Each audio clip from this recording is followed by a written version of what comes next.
자, 그럼 지금 시간은 전문가님과 테마 이야기를 바로 나눠보도록 하겠습니다. 자, 전문가님, 말씀 주신 것처럼 TSMC, 이 TSMC가 AI 수요가 지속될 거다. 어제 이런 얘기가 나오면서 또 엔비디아의 주가가 상승하는 모습 보여줬는데요. 네. 자, 오늘도 반도체 관련해서 이야기해 주실 수 있을까요? 네, 계속해서 반도체 네. 오늘 후공정의 마지막 시간이 될 것 같습니다. 네. 자, 오늘 파운드리에 대해서 보도록 하는데 비메모리 반도체 이제 주문 생산입니다. 쉽게 이야기했을 때 빅테크의 대부분은 팹리스 기업에 좀 해당이 되죠. 순수 반도체 설계만 합니다. 엔비디아처럼 퀄컴처럼 이런 부분이 있죠. 지금 뭐 AMD도 마찬가지. 글로벌 파운드리를 처음에는 다 운영을 했었죠. 종합 반도체 기업으로서의 유일한 것은 인텔밖에 없습니다. 인텔은 처음부터 끝까지 다 만드는 그런 거고 또 SK하이닉스하고 삼성전자가 유일한 기업이죠. 그런 부분이 있는데 TSMC가 독주 체제를 계속해서 구축을 좀 하고 있고 미국의 빅테크의 대부분의 어떤 위탁을 만들고 있고 지금은 AI 가속기 싸움에서 엔비디아하고 TSMC가 협업체를 보이면서 질주를 하고 있는 그 가운데 삼성의 위기가 나와주고 있죠. 그다음에 HBM의 기술을 뺏기는 상황에서 또 SK 하이닉스한테 뺏기는 상황에서 삼성의 위기는 굉장히 좀 심각해지는 그런 상황이다. 이렇게 좀 생각이 되기 때문에 무엇보다도 파운드리가 중요하다. 이렇게 좀 생각이 돼서 오늘 요거에 대해서 좀 보도록 하겠습니다. 반도체 매출의 기준으로 봤을 때는 삼성이 1위입니다. 엔비디아, 뭐 인텔, 정반대의 어떤 현상이 벌어지고 있는 그런 상황이 되기 때문에 이 파운드리 어떤 부분에서는 굉장히 좀 중요한 어떤 그런 부분들을 좀 차지하고 있다 이렇게 좀 생각하셔도 될 것 같습니다. 여기서 이제 파운드리 점유율 아시다시피 TSMC 막강하죠. 뭐 대만에서는 TSMC를 호국 신산이랍니다. 신산이라고 하고 나라를 지키는 신성한 산이다 할 정도로 거의 추앙받는 기업에 좀 해당이 되죠. 삼성이 13%더 벌어진 거고요. 그다음에 SMIC, UMC 그런 부분인데 중국 기업이 3위 올라가죠. 대만 기업 뭐 이런 부분들이 있는데 그만큼 거의 독보적인 그런 부분이기 때문에 굉장히 심각한 문제를 사실은 가지고 있다. 이렇게 좀 생각하셔도 될 것 같습니다. 근데 TSMC하고 삼성의 격돌에서 기술력의 싸움들이 굉장히 강화되고 있죠. 삼성의 특기가 뭐냐면은 새로운 신기술에 도전해서 성공을 해. 그 시장을 평정을 해. 이런 게임들을 계속해서 해왔다는 이야기입니다. 그래서 삼성의 전략은 좋다. 그러면은 3나노에서 2나노로 이렇게 계속해서 진행이 되고 1나노까지 진행이 되는데 우리는 현재 핀펫 방식에서 지혜 방식으로 어차피 가야 되니까 먼저 선점해서 이 기술적 완성도를 높이면은 이걸 하겠다 하는데 생각보다 그게 쉽지 않습니다. 여기서 이제 결정적인 삼성의 패착, 딜레이가 되는 거죠. 그 이유를 모르겠습니다만은 아무튼 그렇습니다. 그래서 쭉 보시면 알겠지만은 3나노 2세대, 같은 3나노 2세대인데 삼성은 지혜 방식을 고집을 했고요. 지혜 방식을 먼저 상용화를 먼저 했습니다. 그렇죠? 근데 제일 중요한 것은 2나노로 왔을 때는 뭐냐면은 똑같이 2나노로 경쟁을 내년에 하고 있는데 2나노 왔을 때는 TSMC에서는 뭐예요? 지혜 방식을 도입을 할 수밖에 없어요. 근데 삼성은 이걸 시행착오를 극복을 했기 때문에 수율이라는 이런 것들이 완벽하게 나아진다고 생각이 되죠. 그렇기 때문에 이길 자신이 있다고 이야기를 하는 겁니다.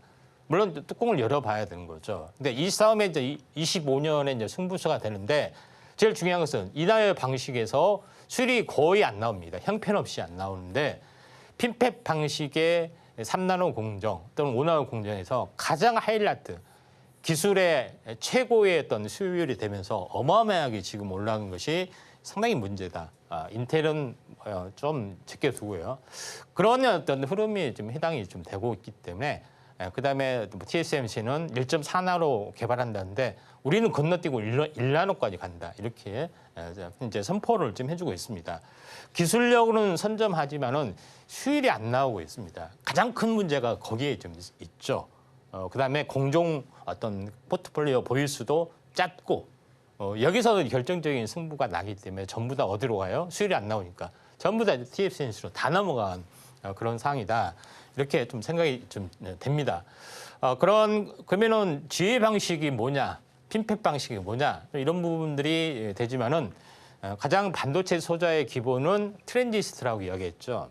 트랜지스터의 현재 트랜지스터 하나의 트랜지스터의 하나의 커피시터는 이제 디램에서 오고요. 트랜지스터의 이제 가장 기본은 게이트, 소스, 드레인 이 세 개의 세발 어떤 다리처럼 이게 세 개가 축이 돼서 어떻게 보면은 돌아가는 가장 반도체 셀의 기본이라고 말씀드렸습니다. 트랜지스터를 이제 확대를 해보면은 이제 이런 모습이 좀 해당이 되죠. 그런 이제 부분인데 제가 뒷장을 먼저 이야기할게요. 그러니까 현재 소스 이게 이제 게이트, 소스 드레인이죠. 요거를 관통을 하는데 여기 게이트에서 통제를 하는 거죠. 그렇죠. 근데 이게 공중에 떠서 하기 때문에 사면을 다 통제를 할 수가 있습니다. 그래서 더 미세하게 만들 수 있는 그런 부분이죠. 여기서 전선이 이렇게 세 가닥이 오가는 거죠. 그런 부분이 해당이 되기 때문에 이런 부분들 좀 참고하시면 되는데 여기서 제일 중요한 부분들은 위쪽으로 넘어가서 보도록 하겠습니다. 현재 트랜지스터 제조 방법 중에 현재 플래너리, 평면형입니다. 평면형에서 뭐냐면 게이트가 막고 있죠. 이걸 통과를 하는데 한 면만이 요거를 현재 그 제어를 좀 하는 것이 있기 때문에 제어가 좀 좁죠. 근데 지금의 핀팻 방식은 뭐냐면은 세 면 다 제어를 하는 거죠. 이게 게이트가 문이기 때문에 소스에서 드레인으로 건너가는 드레인에서 소스 건너가는 과정에서 이 게이트가 차단하는데 3면을 차단하기 때문에 전압을 걸어서 3면을 차단하기 때문에 컨트롤이 더 좋아요. 근데 이게 기술이 더 완벽해지려면은 현재 게이트 올 어라운드 사방에서 동시에 컨트롤을 해야 됩니다. 게이트에서 이게 떠서 이게 출발하기 때문에 그러죠. 완벽하게 통솔을 하기 때문에 가장 미세하게 될 수 있다. 트랜지스터 제조 방법의 혁신이다. 그런데 이걸 만들기 위해서는 많은 시행착오들이 좀 있어야 됩니다. 공법도 개발을 해야 되고요. 근데 그래서 수율이 안 나오는 겁니다. 그런 부분이 있는데 많은 어떤 시간이 필요하다. 그래서 삼성의 시간은 좀 더 있을 수도 있는 그런 상황이다. 좀 생각이 드는데 뭐 내년을 좀 기다려 빠르면 내년입니다. 빠르면 그런 부분이 있다. 좀 생각이 되는데 삼성전자와 TSMC의 또 구성들을 보시면은 2나노, 3나노, 5나노 뭐 이렇게 있는데 뭐 6나노, 7나노까지는 비슷비슷하잖아요. 많이 맡기잖아요. 근데 5나노, 3나노 가니까 거의 안 맡기고 다 떠나갔다는 이야기죠. 오랜 동기자 친구인 퀄컴만 유일하게 버텨주고 있고 전부 다 떠나갔어. 전부 다. 이런 부분이죠. 나머지 좀 고난의 공정이 아닌 것은 시장을 어느 정도 양분을 하고 있는 어떤 구조다. 거의 이제 처참할 정도죠. 그런 부분들이 좀 있기 때문에 또 삼성전자하고 TSMC의 어떤 파트너 수에 비교해 봤을 때 절대 이제 꿀리지 않는 IP, EDA 부분, 클라우드 부분, DSP, 뭐 디자인 하우스 뭐 이런 부분에서도 절대 꿀리지 않는 건데 결론적으로는 TSMC에 다 넘어가고 있다 이렇게 좀 생각이 되는 거고요.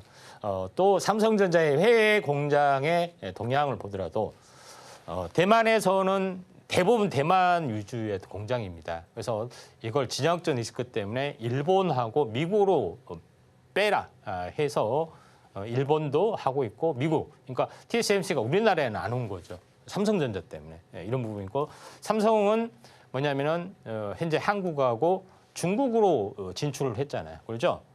중국에 대한 부분들도 있고 이제서 이제 미국의 오스틴 공장, 테일러 공장은 중단한다는 말도 있는데 이게 제대로 현재 시장의 파이가 안 커지기 때문에 삼성의 어떤 위기는 계속해서 될 수밖에 없지 않느냐 이렇게 좀 생각이 됩니다.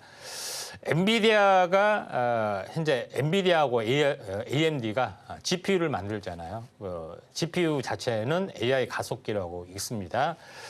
그런 부분이 있는데 로드맵을 보시면은 쭉 있습니다.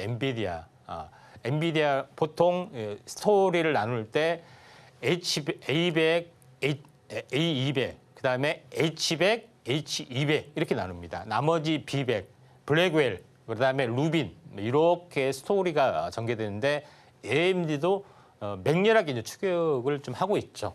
그러면서 가속기 싸움이 이제 벌어지는 거고 이 싸움이 이 시장이 어마어마하게 커지는 그런 부분이다 이렇게 좀 생각이 되는데 가장 중요한 것은 현재 이 처리 속도를 하는 GPU의 처리 용량의 속도가 10년에 10배입니다. 그러니까 10년에 10배 정도, 아니, 10년에 100배씩 이렇게 올라가는 그런 부분이 처리 속도가 기하급수로 올라가는데 D램의 어떤 그 처리 속도나 이런 것들은 아주 천천히 돌아가는 어떤 그런 부분이 있기 때문에 D램이 거의 따라갈 수가 없는 그런 처지에 좀 있습니다. 말이 안 되는 거죠. 하나는 자동차 타고 날아가는데 하나는 자전거 타고 따라가는 그런 부분이죠. 그 갭이 심하니까 야, 도저히 안 되겠다. 둘을 합치자. 이게 메모리하고 그래서 이제 이런 개념이 나오는 게 PIM, 또 PNM 이런 것들이 있죠. 한 몸이 돼서 가자. 뭐 이런 쪽으로 이제 가는 것이 대세다. 따라올 수가 없기 때문에 이런 부분인데 엔비디아가 뭘 꿈꾸느냐?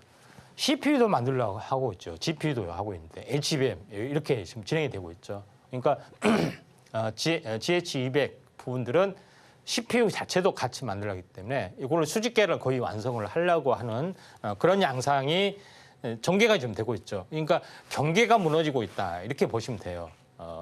설계하고 파운드리의 경계가 무너지고 있고 CPU하고 GPU 그다음에 D램 각기 영역이 다 있었어요. 걸든지 않았어요. 근데 이게 다 허물어지고 있다 하는 것이 가장 무서운 어떤 빅뱅의 요소다 이렇게 좀 생각이 되는데 엔비디아 아성을 깰 수 없는 가장 결정적인 이유는 GPU 그다음에 GPU 가지고 데이터 센터를 돌립니다. 대량의 그렇죠. 여기를 이제 구동할 수 있는 소프트웨어 쿠다라는 시스템이 있어요. 그걸 가지고 모든 것들을 다 하기 때문에 모든 사람이 쿠다를 가지고 시스템을 돌리기 때문에 다른 반도체가 아무리 좋은 것이 나와도 호환이나 이런 것들이 제대로 되지 않기 때문에 거의 엔비디아 생태계에서 빠져나갈 수가 없습니다. 그런 부분이 있다 좀 생각이 되기 때문에 그 아성은 한동안 계속해서 진행이 될 수밖에 없다 이렇게 좀 생각이 되는데 그에 대한 마지막 구원의 투수가 AMD라는 회사죠. 그래서 반 엔비디아 전선도 형성이 되고 반 TSMC의 전선도 형성이 되고 있다 이렇게 생각을 하시면 되지 않느냐 이렇게 좀 생각이 되기 때문에 좀 하고 삼성전자의 마지막 키워드 우리도 좋다. 로직 반도체 칩에다가 현재 LPDDR을 해서 싸고 효력이 있는 것을 만들자 해서 간단한 로직만 해서 하는 것이 삼성전자의 마하다. 그러니까 GPU까지 삼성도 도전을 한다는 거기 때문에 무한 경쟁 시대에 도래하고 있다. 이렇게 보시면 될 것 같습니다. 지금 바로 구독을 눌러보세요. 실시간 경제 뉴스, 투자 전문가들의 다양한 시황과 정확한 분석, 또 알찬 투자 정보까지 신뢰할 수 있는 저희 서울경제TV와 함께하세요.